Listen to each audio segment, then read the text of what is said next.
And UVA is something that's super important because it helps release nitric oxide from the skin. And without that nitric oxide being released, we can't raise our vitamin D levels. So that's why people who do come out in the strongest sun, they can't raise their vitamin D levels, even if they're doing that and also getting supplements, which obviously you probably know if you follow me on social media that I do not recommend a supplemented vitamin D. But context, it all depends. Okay.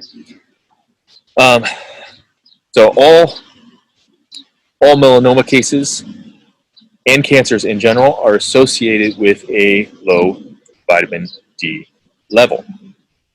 Okay? Sun cosmetics block the frequency. Okay. Another big thing, probably the biggest thing that I learned, was tanning. So tanning, there's different forms of tanning, depending on if you're doing it with just UVA or the strongest UVB with UVA. And melanin is actually different with it as well. So with tanning, if it's just UVA, so it's before the strongest UVB, which depending on the season, where you are, that type of tanning will be, it'll produce either a IPD, which is an immediate pigment darkening, or a well, it'll be a IPD with just UVA, which is an immediate pigment darkening. So you'll get that within, sometimes it depends on who the person is, but anywhere from 20 minutes to 2 hours. But that tanning will not last if you don't get that UVB,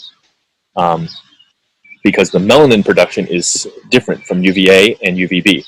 If it's just UVA light and weak UVB, the melanin will basically, your body will just basically take the melanin that's already in your body and just push it around to wherever is being exposed by the sun. So the sun is in front of me now, so my chest is exposed to the sun. So basically, if this was UVA sun,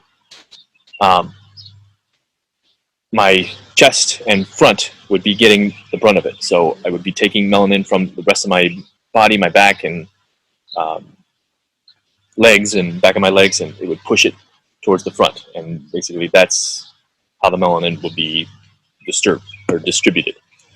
When it's UVB, that's when we actually make more and produce more melanin. And melanin it's the most photoprotective thing that we have from the sun.